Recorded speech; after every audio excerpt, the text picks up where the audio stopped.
Number 7. The scammed wannabe. You've seen the scene 100 times.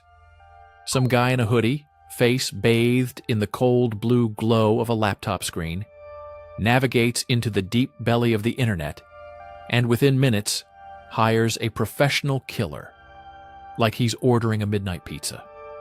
Hollywood has spent decades selling you this fantasy, that somewhere beneath the surface web, there exists a black marketplace for murder, complete with seller ratings, pricing tiers, and next-day delivery on your enemies.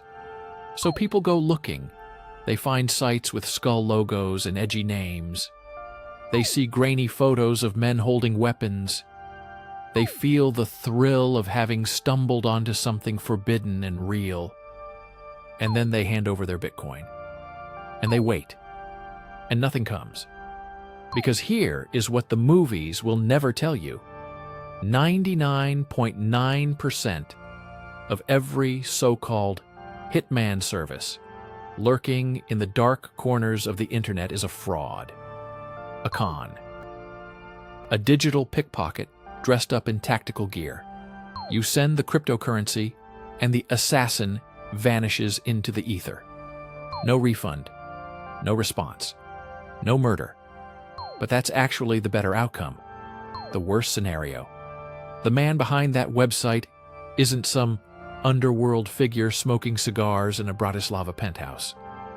He's a federal agent with a coffee mug and a desk lamp, sitting in a government building, logging your IP address, your communications, and your very specific request to have someone permanently removed from your life. Law enforcement calls these operations honeypots, digital snares baited with exactly what desperate, foolish people go searching for. Here's the thing about real killers. Men who actually do this for a living and stay free for any meaningful length of time do not have a customer support inbox. They don't offer loyalty discounts. There is no live chat button. The moment a murder-for-hire operation starts resembling a subscription service, you are not looking at a criminal enterprise. You are looking at a trap. The only thing showing up at your door after clicking that Confirm Order button is a team of heavily armed law enforcement officers with your name already printed on the paperwork. Internet hitmen are mythology, and the people who go searching for them don't end up with a body. They end up as one. Number 6. The rookie. Consider the case of Santra Sanchez Gale, 15 years old, North London. In 2010, he accepted a contract to kill a woman named Gulistan Subasi. His fee for taking a human life, £200. Not 200,000. 200. The rough price of a decent pair of headphones or a weekend city break you'd barely remember. Let that sink in. What makes Gale the textbook example of this tier isn't just the insulting price tag. It's everything that happened after. After pulling the trigger, this supposed killer didn't disappear into the night. He didn't ditch the weapon, change his route, or take even the most basic precaution that any semi-alert criminal might think to take. Instead, Santra Sanchez Gale flagged down a taxi and rode home. Sat in the back seat, probably staring out the window, maybe scrolling through his phone. He left behind a forensic trail so abundant, so generous, that detectives were less conducting an investigation and more simply following directions. Every piece of evidence pointed straight to him, with almost no effort required on the part of law enforcement. No complex detective work, no cold case, just follow the breadcrumbs from the scene directly to his front door. This is the rookie, not a hardened criminal who made one mistake, a person who never had a plan to begin with. No network, no training, no instinct for survival, just the catastrophic delusion that pulling a trigger is the hard part. It isn't. Getting away is, and at this level, no one even tries. Number 5. The amateur. Movies have a particular weakness for this archetype. The ordinary man, cornered by circumstance, who discovers a cold, efficient killer buried somewhere beneath his suburban exterior. The mortgage is underwater, the debts are suffocating, and somewhere in the dark arithmetic of desperation, murder starts to look like a solution. Reality is considerably less cinematic. The amateur is not a hidden genius. He's a panicking civilian who has convinced himself that violence is a trade he can enter without credentials, experience, or connections.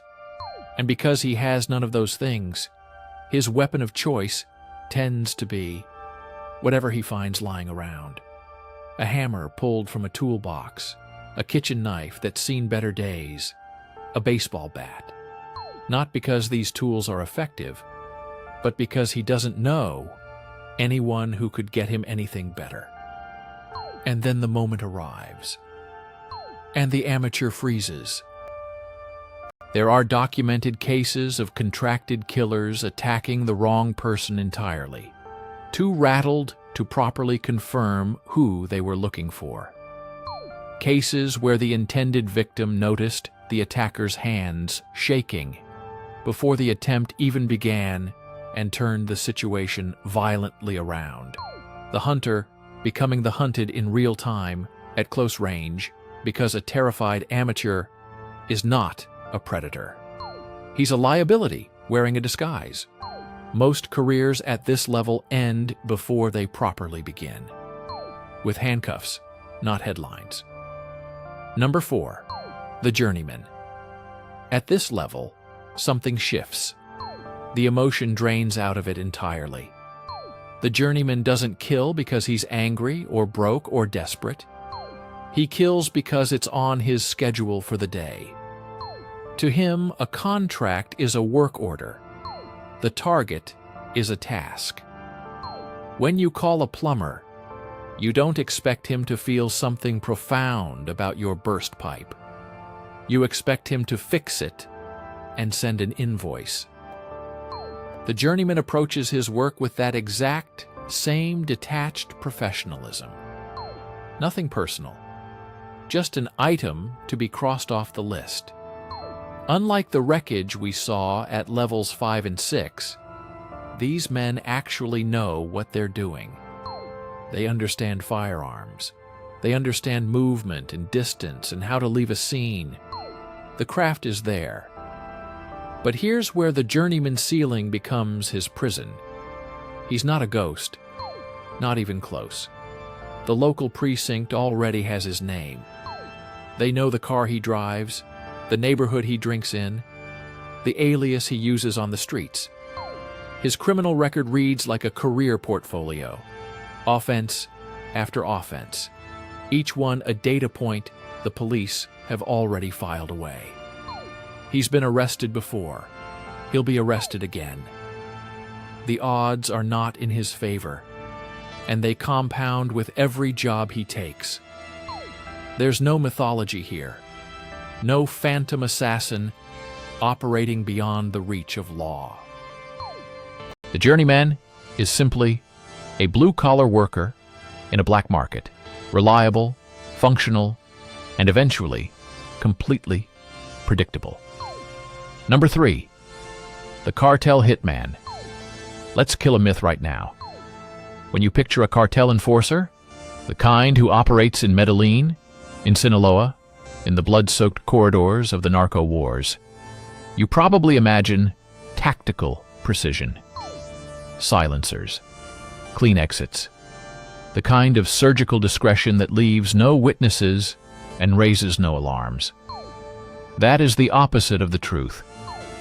Consider John Jairo Velasquez, known everywhere simply as Popeye, Pablo Escobar's most feared and loyal executioner.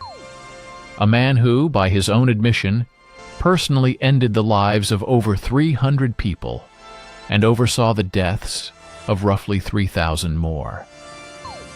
Popeye wasn't an operative in the shadows. He was a statement, a walking declaration of what Escobar's organization was willing to do, and crucially, willing to be seen doing. This is the key distinction that separates the cartel hitman from every level below him. Subtlety is not just unnecessary, it is counterproductive. Why arrange a quiet death when a car detonating in a crowded street at noon communicates something that no whispered rumor ever could? The public spectacle is the message. The horror is the product. Every explosion, every mass killing carried out in open daylight is a form of corporate communication, aimed not at rivals, but at entire cities, entire governments, entire populations. For men like Popeye, human life holds no weight that isn't measured in operational utility. People are obstacles, or they are assets, or they are warnings. At this level, the act of killing loses whatever moral or emotional gravity it might once have carried. It becomes industrial. Routine, a line item in an organization's operating costs. There's a famous observation, often misattributed, that the death of one person is a tragedy, while the death of millions becomes a statistic. The cartel hitman has found a way to make even 300 feel like paperwork. Number 2, the mysterious one. This is where criminology quietly admits it may be out of its depth. Researchers at the University of Birmingham conducted an extensive analysis of contract killings and arrived at a conclusion that is, on reflection, deeply unsettling. Every piece of data we have, every profile, every behavioral pattern, every forensic insight we've ever gathered about professional killers comes exclusively from the ones who were caught. Read that again. Every single case study, every entry in every academic paper and law enforcement database represents a failure. A person who was found, identified, prosecuted, which means that every expert profile of a hitman is, by definition, a profile of someone who did it wrong. So what about the ones who did it right? Theorists suggest this tier exists as a kind of photographic negative, a shape we can only perceive by the absence of evidence around it. No criminal history, no underworld associations, no tattoos connecting them to any known network. A person who lands in a foreign country on a tourist visa, resides in a perfectly ordinary hotel, completes what they came to complete, and departs before any official timeline begins. No passion, no pattern, no trace. Their victims may never be classified as victims at all. They drift into the statistics of missing persons, of unexplained accidents, of natural-seeming causes in individuals whose deaths raised no significant alarm. The killer has moved on to another continent by the time anyone thinks to ask the right question. Here is the paradox that makes this level so genuinely chilling. The evidence that these operators exist is precisely the fact that there is no evidence they exist. Their competence renders them theoretically undetectable, and in criminology, theoretically undetectable means effectively invisible. If this tier has ever come for someone you know, you probably didn't notice. Number 1, the state agent. Forget everything the spy genre ever told you. Forget the tailored suits and the cocktail bars and the seductions in five-star hotels.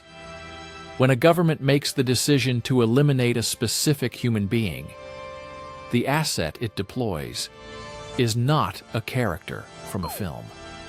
It is something considerably colder, more bureaucratic, and far more dangerous than any Hollywood production would dare portray. Honestly. Take Unit 29155, a covert division embedded within Russian military intelligence, an organization that operates as a state-funded elimination unit. These are not freelancers chasing a payday. They are government employees. They receive salaries, rank, and the full operational backing of a nuclear superpower. Their budget is national security expenditure. Their tools come from state weapons programs that spent decades refining not just how to kill, but how to kill in ways that are deniable, theatrical, or both. Because at this level, lead is almost quaint. Polonium, 210. Novichok, VX nerve agent. Substances that don't appear in any criminal handbook because they require state-level infrastructure to produce and deploy. Substances that don't just kill, they send a message about who is capable of sending this kind of message. Recall the attack on Sergei Skripal in Salisbury, England, a military-grade nerve agent painted onto a door handle in a quiet English city. The operation risked contaminating an entire civilian population, and the operatives behind it did not hesitate. Collateral damage in their calculus is a rounding error, because the ultimate protection these agents carry isn't a weapon. It's diplomatic immunity. International law for them is a formality, the kind of checkbox you click past when a website asks if you're old enough to proceed. If every level below this one represents varying degrees of criminal exposure, this level represents something else entirely. The organized, funded, legally shielded will of a nation-state, directed at a single human being. There is no contingency for this, no countermeasure available to a private individual, no place far enough, no precaution thorough enough. When a government at this tier decides that you are the problem, the solution has already been approved, resourced, and assigned, probably before you knew you were the problem at all.